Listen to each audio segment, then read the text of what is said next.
Oi, pessoal, como que vocês estão? Espero que estejam todos bem na medida do possível, né? Hoje a gente vai conversar um pouquinho sobre a pandemia do coronavírus. E para isso a gente vai ter que compreender alguns conceitozinhos logo de cara. Então vamos lá, olha só. Primeiramente, a gente tem que compreender o que é um surto, uma endemia, uma epidemia e uma pandemia. Então vamos lá. Um surto é um aumento repentino do número de casos de uma doença em uma região específica.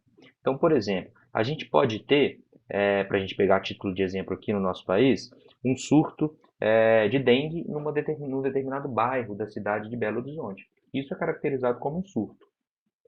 Já a endemia é uma doença que se manifesta em determinada região, com uma causa local. Então, por exemplo, se a gente pegar a febre amarela, né, na Amazônia, no norte brasileiro, ela é uma endemia de febre amarela, caracterizada como uma endemia de febre amarela, porque lá tem as condições climáticas e geográficas propícias para propagação, né, para transmissão dessa doença, que é a febre amarela. Então, é considerado uma endemia, que o aumento do número de casos se dá nessa região específica. Já a epidemia é a ocorrência de vários surtos em várias regiões. Então, por exemplo, a gente pode pensar numa epidemia de dengue no estado de Minas Gerais. Isso quer dizer que várias cidades do estado de Minas Gerais vão ter surtos de dengue. Tudo bem? Esses conceitos são importantes para a gente compreender. E já a pandemia, esse prefixo pan, diz para a gente que é tudo ou todo. Então, pandemia está em todo ou está em tudo. Quer dizer que é uma disseminação mundial de uma doença. Indica que uma epidemia se espalhou para dois ou mais continentes com transmissão sustentada de pessoa para pessoa. Então, olha só, nessa foto aqui, que é a foto de um determinado momento durante a pandemia do coronavírus, a gente percebe que os casos de corona, né, representados por esses círculos vermelhos, estão no mundo inteiro, estão em mais de dois continentes, estão em todos os continentes, não é verdade? Então a gente pode falar, assim como a MS decretou, né, no começo de março, e a gente vai ver isso, que a disseminação do coronavírus é caracterizado como uma pandemia. Tudo bem? Então vamos lá. E onde começou, né, essa pandemia? Porque ela tem que começar de algum lugar, o surto inicial tem que vir de algum lugar, não é verdade? Então, a pandemia do coronavírus começou, pelos especialistas falam, na cidade de Wuhan, que é essa cidade aqui, ó, que fica no mapa da China, na sua parte oriental, Wuhan, né? Atingindo cerca de 50 pessoas, inicialmente. E os primeiros relatos, né, ou seja, o primeiro caso oficial de Covid-19, a primeira pessoa que foi diagnosticada com Covid-19 foi um paciente que foi hospitalizado no dia 12 de dezembro de 2019 em Wuhan, na China. Tudo bem? Então, os especialistas acreditam que a pandemia do coronavírus teve origem na China e, mais precisamente, na cidade de Wuhan, que fica na parte oriental chinesa. Então vamos lá. A doença, gente, é a Covid-19. Por que que chama Covid-19, né? O CO, né? O CO vem de corona, o VI vem de vírus e o D de doença. 19 porque foi descoberta, né, essa nova mutação, esse novo vírus, no ano de 2019, como a gente viu no slide anterior, né? Que o primeiro caso diagnosticado foi no dia 12 de dezembro de 2019. Então, Covid é o nome da doença, tudo bem? CO de corona, VI de vírus e D de doença. E o vírus que causa essa doença, então, portanto, a gente já sabe que é um vírus, né? Não é uma bactéria, e nem é outro tipo de agente etiológico, é um vírus. E o vírus causador dessa doença é chamado de coronavírus ou SARS-CoV-2. Tudo bem? Esse vírus, gente, o SARS-CoV-2, né? O coronavírus, na verdade, pessoal, ele infectava os morcegos, né? Ou seja, esse vírus não infectava os seres humanos, né? Portanto, a gente não tinha preocupação com esse vírus, né? Esse vírus específico. Só que, em um determinado momento, esse vírus passou de infectar os morcegos e passou a infectar os seres humanos, né? Isso é chamado pelos especialistas de salto de espécies, ou seja, é quando o vírus, a partir de mutações que ele sofreu, né, alterações do seu material genético, ele se adaptou no sentido de poder infectar não mais morcegos e infectar seres humanos.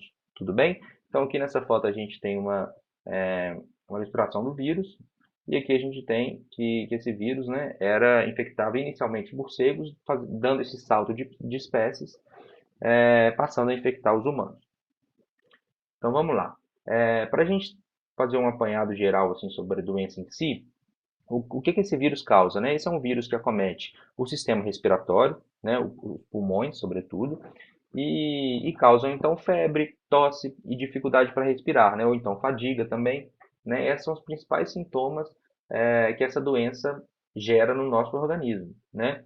E como que se dá a transmissão? Ou seja, como que uma pessoa adquire ou se infecta pelo coronavírus, né? Como que a pessoa fica doente a partir desse vírus? A transmissão, gente, uma pessoa, entre aspas, pega esse vírus, né? A partir do contato de uma pessoa que está doente, ou seja, que está infectada por esse vírus, tudo bem? E esse contato pode ser, ele se dá, por exemplo, por meio do toque do aperto de mão, por gotículas de saliva, né? Porque o vírus fica na saliva, é, espirro, tosse, catarro, objetos que são compartilhados, né? Ou superfícies contaminadas. É daqui, gente, dessa característica de transmissão que o vírus tem, é que tira-se, por exemplo, hoje em dia, a necessidade que a gente tem de usar as máscaras protetoras, não é?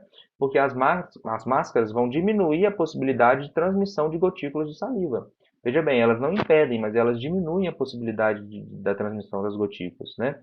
E o uso do álcool em gel, a necessidade que a gente tem hoje de lavar as mãos, né, constantemente, é para a gente tirar das nossas mãos, né, ou da superfície dos objetos, das bancadas, das mesas, o vírus, para a gente diminuir a possibilidade de transmissão desses vírus. Tudo bem? Então, o fato de usar as máscaras e o fato da gente lavar a mão diariamente, constantemente, e usar o álcool em gel, está relacionada com essa questão da transmissão, né? Para a gente barrar a transmissão, ou para a gente fazer com que diminua a potencialidade de transmissão que o vírus tem.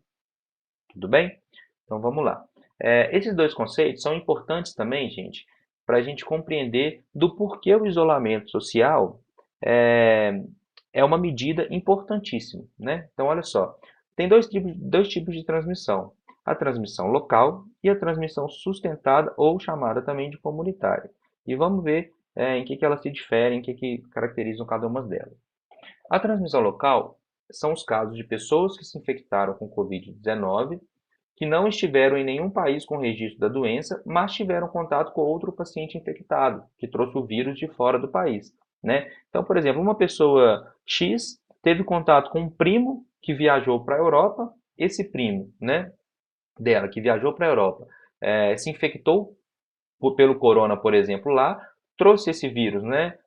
Veio doente para o Brasil e teve contato com a sua prima, por exemplo, e sua prima pegou, né? Ou seja, ela pegou de uma pessoa que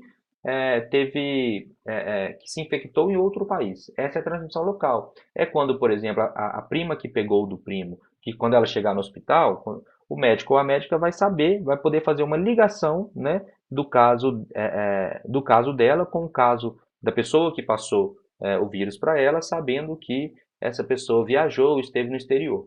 Tudo bem? Acho que, não sei se ficou um pouco confuso, aqui na transmissão sustentada comunitária deve clarear, inclusive, o conceito de transmissão local. Então, olha só. Já a transmissão sustentada ou comunitária são aqueles casos de transmissão do vírus entre a população de um determinado país. Por exemplo, um paciente infectado que não esteve nos países com registro da doença transmite a doença para outra pessoa que também não viajou. Ou seja, essas pessoas, a pessoa X que passou a doença para a pessoa Y, né, passou o vírus, na verdade, não era muito legal a gente falar passou a doença, passou o vírus para a pessoa Y, essas pessoas não viajaram em nenhum momento, né? Então isso significa uma transmissão sustentável comunitária. Percebem, gente? Veja bem, quando a gente tem o país, né, uma cidade, enfim, determinado território que já está nessa fase de transmissão sustentada, isso pode mostrar para a gente que essa já é uma fase mais de descontrole da transmissão do vírus, não é verdade? Porque se antes na transmissão local a gente sabia identificar a pessoa que viajou para fora e trouxe o vírus para dentro, aqui na transmissão sustentada a gente não consegue identificar mais, né, de quem é a última pessoa que pegou o vírus da pessoa que viajou. Tudo bem? Então, esses dois conceitozinhos são importantes porque a gente vai ver que o Brasil admitiu, né, o isolamento social justamente a partir do momento que viu que a transmissão em todo o território nacional já era uma transmissão sustentada, né, comunitária, ou seja, não era possível mais identificar aquela pessoa que viajou que transmitiu o vírus para as demais pessoas. Tudo bem? Então vamos dar seguimento. Olha só, como que é feito o diagnóstico, né? Como que a gente pode, em outras palavras, saber, confirmar que a pessoa está doente pelo coronavírus?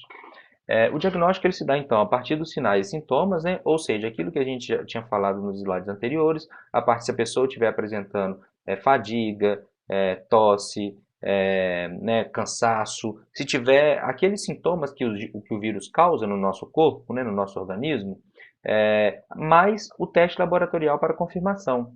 Ou seja, aqui está uma questão chave para a gente compreender a situação atual do coronavírus no Brasil e no mundo.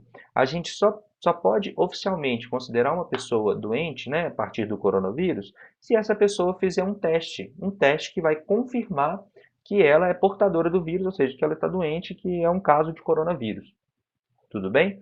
Portanto, olha só sabemos o número de casos de pessoas infectadas pelo coronavírus a partir dos testes realizados. O que isso quer dizer, gente? Quer dizer que quando a gente vê na televisão, nos jornais, o número de casos que o Brasil tem, aqueles casos são os casos que foram testados, né? Isso vai gerar um problema que a gente vai ver logo aqui na frente, olha só, que é o problema da subnotificação. A grande parte da população brasileira não está sendo testada. Vamos olhar aqui para essa tabela aqui do lado direito, que mostra para a gente o total de testes para a Covid-19 por 1.000 habitantes e uma lista de países. Olha só, o Brasil está na posição 60. O Brasil faz 0,63 testes para cada 1.000 habitantes. Isso é uma taxa muito baixa, né? É uma taxa muito baixa de teste. Isso significa que uma pequeníssima parcela da população brasileira está testada. E, portanto, se a gente viu no vídeo anterior que a gente só pode confirmar, né, a pessoa enquanto um caso de coronavírus oficial se essa pessoa for testada, se a gente tem um número baixo de testes, quer dizer que a gente vai ter um número baixo de casos, né? Em outras palavras, quer dizer que o número que o governo vem mostrando para a gente, né, as secretarias estaduais e municipais vem publicizando, pode ser um número bem menor do que o número real. Diante disso, gente, alguns especialistas vêm dizendo que o número real, né, de casos de Covid no Brasil é maior do que os números oficiais. Ou seja, é maior do que os números que o governo solta, que a gente vê todo dia na televisão. Tudo bem? Isso por causa da subnotificação. Isso porque a gente testa muito poucos pacientes. Portanto, a gente não consegue perceber, de fato, a totalidade das pessoas que estão doentes. E outros dados, né, que os especialistas estão levantando, que corroboram, ou seja, que confirmam a possibilidade de que os números reais sejam muito maiores, né, ou seja, o número de pessoas infectadas, doentes pelo coronavírus, seja muito maior do que o número oficial, o número que a gente vê na TV, esses dados corroboram isso. Olha só, o aumento de enterros pelo território brasileiro de uma maneira maior do que os números oficiais de mortes, né?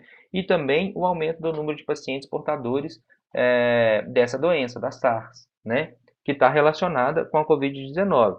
Então, o raciocínio é o seguinte: está morrendo, o número de enterros está sendo muito maior, né? É um aumento maior do que o esperado pelos casos de mortes de óbitos oficiais, né? E o aumento do número de pacientes portadores de SARS está muito maior também do que antes, mesmo levando em consideração o número de casos oficiais, é de se esperar que o número real de pessoas infectadas pelo coronavírus seja maior do que o número oficial. Tudo bem? Então vamos lá. E aí, gente, a subnotificação pode alterar a análise da duplicação da epidemia.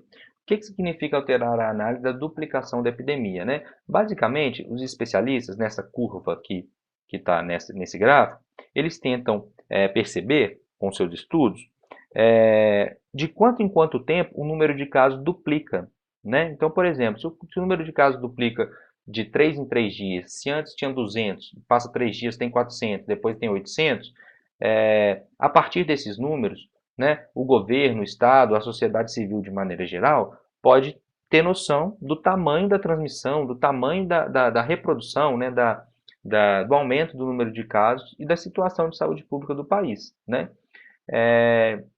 Se a gente não tem o número de casos oficiais, né, reais, ou seja, se a gente não tem o número real de casos de pessoas infectadas, fica difícil fazer essa análise, né, de duplicação da epidemia. Por exemplo, olha só, não sei se ficou muito confuso, vamos tentar dar uma olhada para essa imagem aqui que está à direita. Esse é um gráfico que mostra para a gente o número de casos confirmados, né? Todas essas pontinhas pretas. Aqui a gente tem o número de casos em escala logarítmica, no eixo Y, e no eixo X a gente tem tempo, né? Os meses, 1º de março, 1º de abril, 1º de maio, né?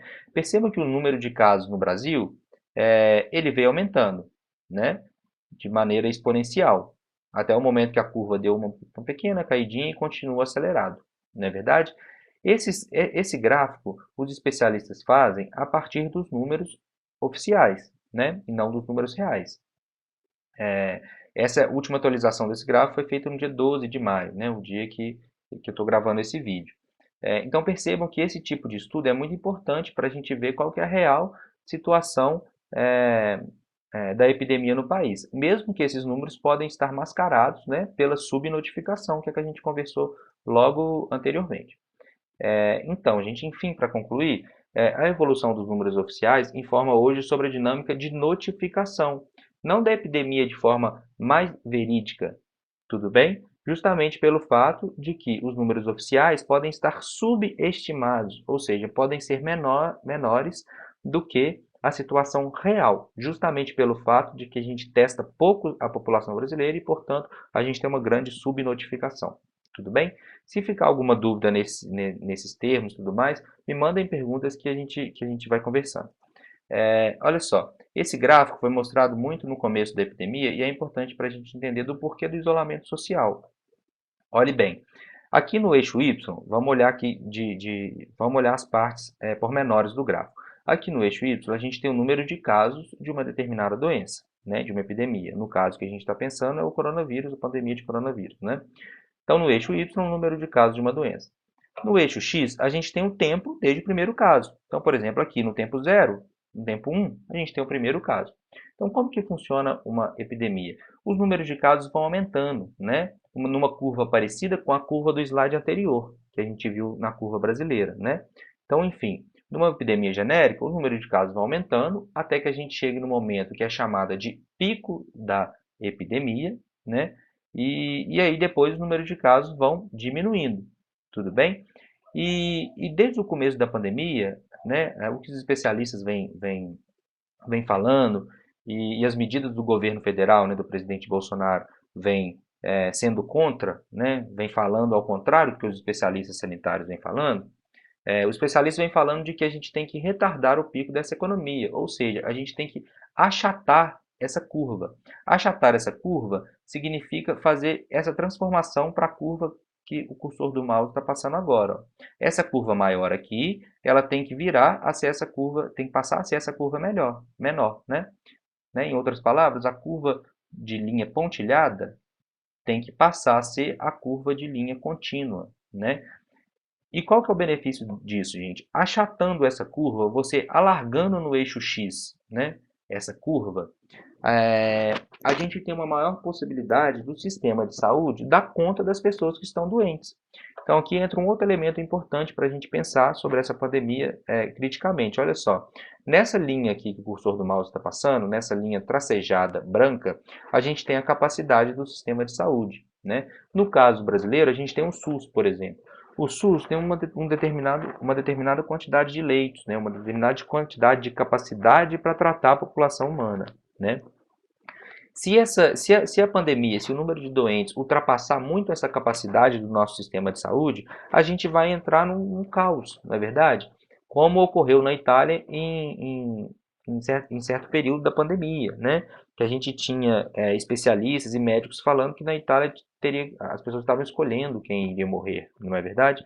Que a gente via nos jornais e tudo mais. Então, a importância de reduzir a curva é justamente para a gente fazer com que o SUS, por exemplo, dê conta de atender toda a população brasileira que venha se infectar, que venha a ficar doente pelo vírus. Tudo bem? Então, essa curva aqui mostra para a gente como que seria, né, uma epidemia sem medidas de controle, ou seja, sem o isolamento social, que é tão necessário e caro para a gente nesse momento, né? Já essa curva aqui mostra para a gente como que seria, né, a perspectiva, a expectativa de uma pandemia num país com medidas de controle, né? Ou seja, com medidas de isolamento social. Medidas de controle é medidas de controle da pandemia, né? Do surto, da epidemia. Tudo bem? Então, esse gráfico é muito importante para a gente compreender, né, a necessidade que a gente tem de se isolar nesse momento, né, de as pessoas ficarem em casa, aquelas pessoas que podem, é claro, porque nem todos os trabalhadores podem ficar em casa, né, nem todos têm esse privilégio de poder ficar em casa. E contrariando, né, o que o governo federal, o que o presidente vem falando, é muito necessário e importante, né, baseada nas opiniões das autoridades sanitárias, de quem compreende o assunto, né, de quem compreende essas curvas de epidemia, de que é necessário a gente ficar em casa. Então vamos lá. Vamos agora compreender um pouquinho do histórico de como foi a evolução, né? A partir de algumas manchetes, de uma linha do tempo que o Sanar fez, que é muito interessante para a gente perceber como começou e para onde isso vai dar, talvez. Olha só, no dia 9 de fevereiro, é, 34 brasileiros que viviam na cidade chinesa de Wuhan, lembra aquela cidade chinesa que começou o surto? Ficou chamada, né, como epicentro do novo coronavírus, eles foram repatriados, né? No dia 20 de fevereiro, a gente tem o Ministério da Saúde monitorando apenas um caso suspeito de infecção. A gente ainda não tem nenhum caso de coronavírus confirmado oficialmente no país, né? No dia 26 de fevereiro, a gente tem o primeiro caso confirmado de coronavírus no país. No dia 27 de fevereiro, sobe para 132 números de suspeitos do coronavírus, né, mostrando que a transmissão estava aumentando no país. No dia 28 de fevereiro, o Ministério da Saúde lançou uma campanha publicitária de prevenção, né, o coronavírus transmitido TV aberta, rádio e internet, orientando a população a se prevenir a Covid-19, né, como adquirindo hábitos como lavar as mãos, usar água e sabão, usar álcool gel 70 graus, 70% e não compartilhar objetos pessoais. Né? Já no dia 29 de fevereiro, a gente tem o segundo caso importado de coronavírus. Né? Segundo caso importado, gente, porque aqui, lembra que eu falei que aqueles conceitos lá no comecinho são importantes? Né? Um caso importado significa que a gente ainda não tem uma transmissão sustentada, né, no nosso país. Nesse momento aqui, em 29 de fevereiro, a gente tinha uma transmissão local ainda, né? Ou seja, uma transmissão que a pessoa que adquiriu o vírus foi de uma pessoa, a partir de uma pessoa que viajou para o exterior e trouxe o vírus importando ele para o Brasil, tudo bem? Essa pessoa, né, estava na região da Lombardia, na Itália, uma região que foi muito, que teve uma situação bem complicada a partir da pandemia, né? Ou seja, e aqui o que está falando é que esse dado não muda o cenário do país porque não há evidência de circulação sustentada, ou seja, não há evidência ainda que as pessoas no Brasil estão transmitindo o vírus entre elas sem que tenham contato com uma pessoa que viajou para o exterior. Isso lá em 29 de fevereiro, tudo bem, gente? Já no dia 5 de março, a gente tem a subida para o número de 8 casos confirmados do novo coronavírus, né? E foi registrada também a primeira transmissão interna, ou seja, então no começo de março a gente teve a primeira transmissão sustentada no país, que é aquela que a gente não consegue identificar se a pessoa que pegou foi de uma pessoa que viajou, né, para o exterior. No dia 8 de março a gente tem o primeiro caso no nosso estado, né, no Minas Gerais. E no dia 11 de março, a Organização Mundial de Saúde declarou a pandemia de coronavírus, ou seja, declarou nesse momento que o vírus estava se espalhando a nível global, a nível mundial, né, em quase todos os continentes já. Já no meio de março, subiu para 234 números de confirmados do coronavírus no Brasil e cidades como São Paulo e Rio de Janeiro já registraram transmissão comunitária. No dia 17, né, foi notificada a primeira morte, primeiro óbito por coronavírus no Brasil, né, e BH registrou o primeiro caso de transmissão comunitária, né, quase no final de março. Então, e já no dia 18, né, a gente tem o STF recomendando que os juízes analisem urgentemente a situação de presos de grupos de risco, né, sobretudo aquelas pessoas, né, aqueles grupos, como as grávidas, os idosos e os doentes. Né. Vale lembrar que isso é uma questão pertinente, porque a população carcerária ela fica muito junta, né? Tipo, a gente sabe das condições precárias dos presídios e das cadeias brasileiras hoje, que tem uma concentração de pessoas gigantesca num espaço muito pequeno, né? E isso favorece a proliferação do vírus. A gente sabe que a aglomeração de pessoas, né, favorece a transmissão do vírus. E a situação da população carcerária é uma situação muito complicada, né? Então, por isso o STF, né, determinou que fosse levado em consideração a situação desses grupos especiais, né, de pessoas que estão presas. No dia 20 de março, a gente tem o reconhecimento, né, do Ministério da Saúde de transmissão comunitária do coronavírus em todo o território nacional. Então, é a partir de 20 de março que começa a transmissão, né, a partir da análise do Ministério da Saúde sustentada, e começa também as medidas mais sérias, né, de precaução, de isolamento social, né, que foi a promoção, né, a divulgação da necessidade do distanciamento social e a evitar aglomerações. Só para 904 o número de casos confirmados de Covid no Brasil nesse dia. No dia 24 de março, a gente tem 1.965 casos de coronavírus, né? E à noite o presidente deu aquele pronunciamento, né, pedindo para as pessoas ficarem em casa, criticando, na verdade, o pronunciamento, né, de uma pessoa da OMS pedindo para as pessoas ficarem em casa, contrariando os especialistas e as autoridades sanitárias, né?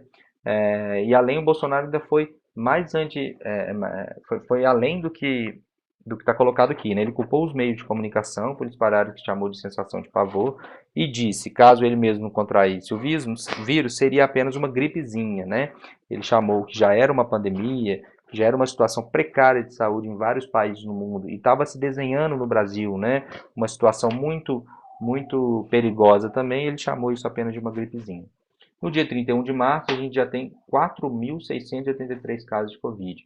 Percebam, gente, a minha iniciativa de trazer esse panorama, esse recortezinho, esse resgate histórico, né, da pandemia no Brasil, é para a gente perceber, lembrar de alguns fatos curiosos, importantes, né, para a gente adquirir uma opinião crítica sobre o que é a pandemia, sobre o que fazer de isolamento social e tudo mais, e para a gente perceber também o tanto que esses números dobraram, né, de maneira bem rápida, caracterizando, né, a necessidade da gente se isolar socialmente. E chegou a 67 no dia 31 de março, 167 no dia 31 de março, o número de pessoas mortas pelo coronavírus, né? No dia 2 de abril, a gente tem 6.932 casos, né? Olha só como aumentou o número de casos 2 dias depois, né? E 247 o número de pessoas mortas. E nesse mesmo dia, o Brasil muda o protocolo e passa a recomendar que todos devem usar as máscaras de proteção, né? No dia 9 de abril, a gente tem 16.233 casos confirmados e 824 pessoas, né, que acabaram morrendo. No dia 12 de abril, a gente já tem 22 mil pessoas, casos confirmados, né? E foi aquele dia em que o ex-ministro da Saúde, né, o Mandetta, Luiz Henrique Mandetta, disse em uma entrevista que os meses de maio e junho seriam os meses mais duros, ou seja, seriam os meses que os hospitais teriam mais cheios, que a gente teria o maior número de casos acumulados de coronavírus, né? Esse ministro ele foi demitido, né? Ele foi tirado pelo presidente Bolsonaro do cargo, entrando outro ministro, né, no lugar. Muito pelo fato dele ter defendido publicamente a necessidade do isolamento social, né? E o Bolsonaro sempre batendo na tecla com a perspectiva de que a economia não pode parar, que o Brasil tem que rodar economicamente, que por isso não poderia fazer esse isolamento social, né? E aí o Luiz Henrique Mandetta, na perspectiva mais cientificista, mais respaldando as autoridades sanitárias e médicas, a saúde de maneira geral, né? Tinha essa opinião diferente e a opinião correta, né? A gente vê os números de que o isolamento social é necessário e só assim a gente vai conseguir a consciência da população, daqueles que podem ficar em casa, lembrando sempre isso, é que a gente vai conseguir sair dessa situação, não é verdade? Então, olha só, no dia 15 de abril a gente tem, né, 25 mil casos, né, e 3.058 novos casos em 24 horas, né, que é o maior registrado até o período, até então, né? E o número de óbitos, né, de mortes, subiu para 1.736. No dia 22 de abril, a gente já tem 43.592 casos, né? E o número de óbitos passou para 2.769. E aqui, gente, a gente tem aquilo que a gente mostrou na curva, que é sobre a capacidade do sistema de saúde, né, de um país, de um determinado território. A gente tem uma questão muito complicada, que no dia 22 de abril, no Amazonas e no Ceará, né, nesses dois estados, a gente teve 100% dos leitos ocupados, né? Ou seja, no Amazonas e no Ceará, a gente teve a gente teve a ocupação, né, o colapso, vamos dizer assim, do sistema de saúde, justamente pelo fato de que o sistema de saúde, materializado pelos seus leitos, né, pelas camas hospitalares, não deram conta de tratar, né, de toda a população infectada, né? Por isso a necessidade da gente se isolar socialmente, né? E Pernambuco tem 95% nesse dia em todo o estado, 95% em todo o estado, né? É, além de 99% da ocupação dos leitos de UTI da rede pública para infectados pela Covid. Então, olha só, no dia 28 de abril, a gente tem 67 mil já novos casos e 4.603 mortes, né, casos acumulados, 67 mil. E no dia 5 de maio, a gente chega a 108 mil casos confirmados do novo coronavírus e o número de óbitos chega a 7.390, né? E um novo recorde, o Brasil tem 600 novas mortes por coronavírus em 24 horas. Esse dado, gente, é importante, 600 mil novas mortes por coronavírus em 24 horas, né? E um recorde importante no sentido da gente compreender o que ele significa, né? Aquilo que a gente conversou de que os especialistas vêm tentando, né, descobrir a velocidade que a pandemia vem se duplicando, a velocidade com que, né, o número de casos de coronavírus dobra, se duplica no nosso país, isso tem a ver com isso tem a ver com com o nosso isolamento social, né? Se o nosso isolamento social for efetivo, essa velocidade vai ser diminuída, a gente vai diminuir essa velocidade, e tem a ver também com as medidas que o governo vem tomando, não é verdade? Então, olha só, nesse dia, né, o Brasil ultrapassou a China em número de mortes, né? Que a China que teve, né, a China que foi o começo, né, da pandemia, que na cidade de Wuhan que começou tudo isso. E foi também nesse dia quando o Bolsonaro disse, né, quando uma repórter perguntou para ele sobre a questão da pandemia e tudo mais, ele falou sobre o número de mortes, ele falou, e daí? Eu lamento, quer que eu faça o quê? Né? Sou o Messias, não faço milagre. Não faço milagre, né? E no dia 8 de maio, a Secretaria de Saúde registram mais casos de coronavírus, né, durante a noite de quinta e sexta de manhã, e o número de óbitos sobe para 9.265, né, e o total de casos confirmados para 136.519. Já no dia 11 de maio, né, a semana começou com mais de 11,2 mil óbitos, né, o governo de Pernambuco decretou lockdown. Essa é outra categoria, gente, que está, que é outro conceitozinho que é importante a gente compreender. O lockdown é quando, né, as autoridades de uma cidade, ou de um país, ou de um estado, determinam, né, que as pessoas vão ficar em isolamento total. Né? Só aqueles trabalhadores e trabalhadoras que trabalham em serviços essenciais vão continuar trabalhando. Né? Aquelas outras pessoas que não trabalham em serviços essenciais vão poder, né, estar na rua para questões essenciais para a reprodução da vida, como, por exemplo, ir no supermercado comprar alimentos, ou, por exemplo, ir no banco sacar, né, os benefícios e tudo mais. E foi nesse mesmo dia, né, ontem, que o presidente da República decide incluir atividades industriais, como atividades industriais, construção civil, salão de beleza, academia e barbearia, na lista de atividades essenciais. Né? E no dia 12, a Secretaria de Saúde, né, registram 11.656 mortes por causa do novo coronavírus. E o número de casos confirmados da Covid-19 no Brasil chega a 169.626. Né? Eu queria chamar a atenção, gente, para essa fala, né, para essa fala não, para esse ato do presidente, né, do Bolsonaro, que incluiu como atividades essenciais, atividades industriais, construção civil, salão de beleza, academias e barbearias, né? Essa atitude pode ser muito penosa para a gente, né? Porque as pessoas vão voltar, né? Ou parte das pessoas que estão em casa fazendo seu isolamento social vão voltar a trabalhar, né? Ou seja, vão voltar a circular, vão voltar a estar nos centros das cidades, vão voltar a estar na rua. Isso pode gerar um aumento do número de casos, um aumento na velocidade de duplicação, né, do vírus aqui no nosso país. Né? Então, olha só, esse gráfico do Observatório Covid-19, eu vou colocar todas as fontes no último slide, depois vocês dão uma olhada lá. Mas esse gráfico mostra para a gente a questão do número de leitos, né? Da capacidade de um sistema de saúde, aquela discussão que a gente tinha feito antes. Então, olha só, no início da pandemia, no município de São Paulo, a ocupação dos leitos com casos graves confirmados de Covid era de 0,8% dos leitos totais e o número de casos graves da doença duplicava rapidamente, né, a cada 2,17 dias, valor estimado entre os dias 14 e 19. E aí tem essa pergunta, né, que a gente tem que se fazer. Em quanto tempo 100% dos leitos de São Paulo estariam ocupados com Covid sem o distanciamento social? Né? Então, em outra pergunta, o que quer saber? Em quanto tempo, se a gente não tivesse fazendo isolamento social, né, quem pode ficar em casa não ficando em casa, em quanto tempo a gente teria o colapso do sistema de saúde? Né? A gente teria o SUS se colapsando. E aí, esse gráfico mostra para a gente como isolamento social. Né? Então, olha só, aqui no eixo Y a gente tem a porcentagem de leitos ocupados por Covid-19 e aqui no eixo X a gente tem os meses, né, o tempo, 16 de março, 23 de março, 30 de maio, 6 de abril. Tudo bem?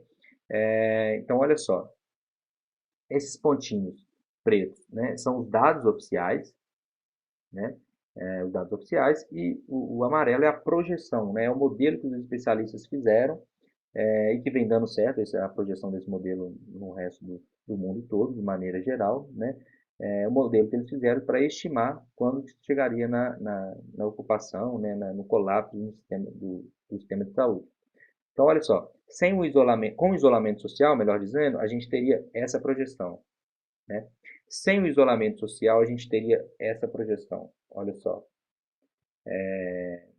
Sem o isolamento social, a gente vê que o número de casos aumenta muito mais rapidamente do que com o isolamento social. E a gente ia alcançar 100% dos leitos, que é essa linha tracejada vermelha, um pouco depois, né, no começo do mês de abril. Né? Minto, no começo do mês de maio, né, que a gente tem março. Em abril mesmo, falei errado. No começo do mês de abril. Né? Em contrapartida, com o isolamento social, a gente tem, né, alcançando um pouco depois esse colapso. Tudo bem? Aqui estão as fontes, gente. E se alguém tiver alguma dúvida, pode mandar um e-mail. Tá joia? Então, fiquem bem e tchauzinho. Muito obrigado.